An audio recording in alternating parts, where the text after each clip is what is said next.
take the firearms first and then go to court. So, the Department of Justice is looking into ways to classify trans people like me as domestic terrorists. And while this is certainly unwelcome news, I don't feel like people are really discussing the matter with the clearness that they should be. So, I think we should probably talk about it. So you know what time it is, ain't no time for games. So put your hands up, yo, it's the political train. Let's start the story after the shooting in Minneapolis. While last week I covered the leak indicating that the Trump regime is looking to strip trans people of our right to be armed, there was one mechanism to use that they could achieve that I did leave out, and it was mostly out of brevity. Honestly, I didn't expect to see what we're seeing now as quickly as we are.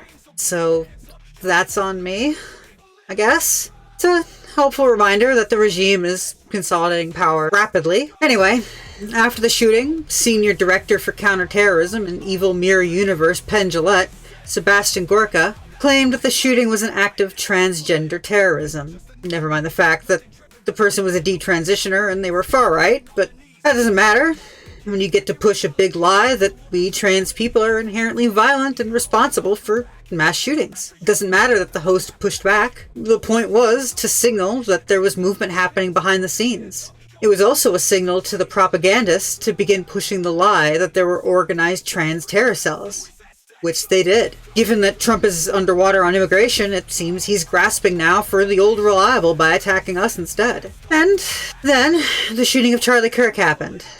And within minutes, the right sprang into action in an attempt to immediately implicate the entire trans community. The shooter was trans. Wait, no, it was the bullets. It was that trans roommate that the lover, yeah. They were trans and they were a terrorist and they must have radicalized this poor sweet Mormon boy who just needed to find Jesus. Sheesh. The agenda was set already. Find a way to connect trans people to the killing, push conspiracy, and use the moment as a wedge to further erode all of our fundamental human rights. Schools like Matt Walsh continued to spread the lie that the killing was organized trans terrorism, and treated revelations that this had literally nothing to do with us as evidence of a cover-up. The point is, like I said, it was always going to happen. Not the killing. Well, maybe that too. There's only so far you can really play grown-up games without facing grown-up consequences. The right was going to find something to happen anyway to implicate us.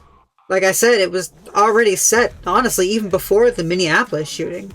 It was just bad luck that it happened so soon. Which leads us to the most recent revelation, that the DOJ is looking to classify us as domestic terror threats, which occurred seemingly in conjunction with Trump declaring all of Antifa to be a terrorist organization. Which, again, Antifa isn't an organization, it's an idea, but it's not like any of these stupid fucks care. The Heritage Foundation immediately leapt into action by releasing a 4-page recommendation for the creation of a designation of so-called transgender ideological violent extremists. Pause and take a moment to read it. I mean it.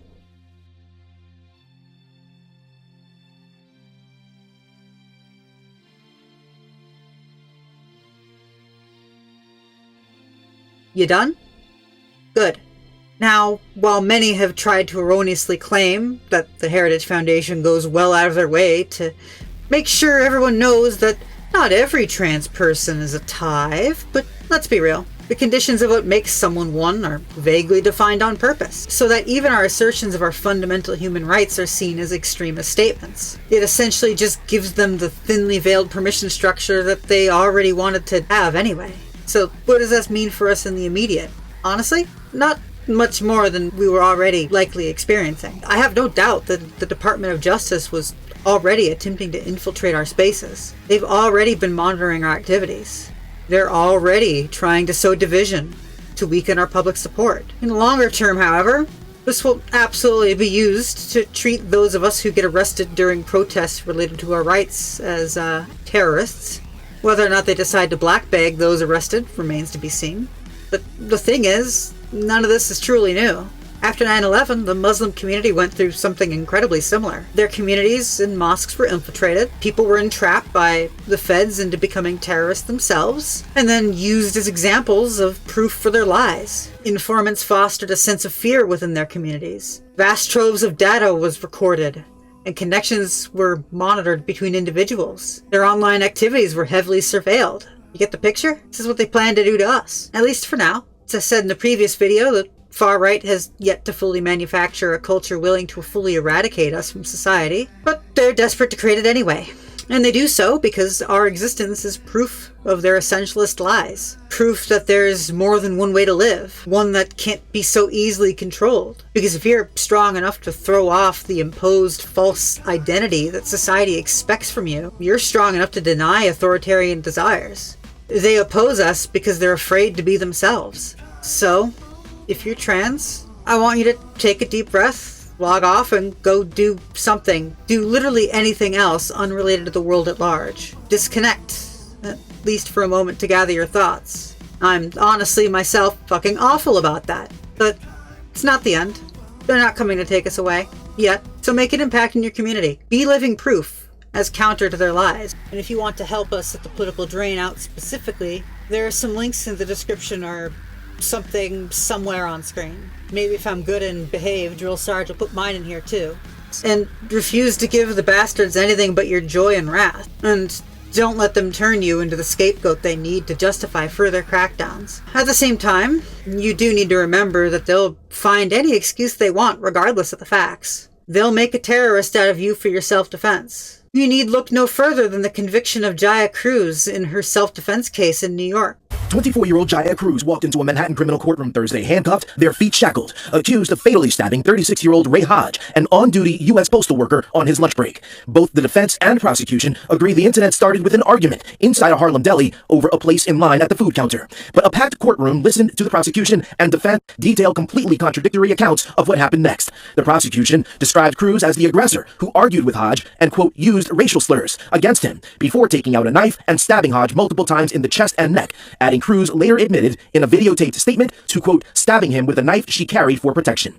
Cruz's defense attorney responded with a completely different characterization of the yet-to-be publicly released surveillance video, alleging that Cruz was backed up against a fridge inside the deli and used the knife to defend herself against Hodge, the alleged aggressor. Quote, he started this, and then after he berates her, he removes his jacket, rolls up his sleeves, and says, let's fight, adding, Hodge then allegedly used a pair of homophobic slurs. Quote, he calls her a T-word and an F-word.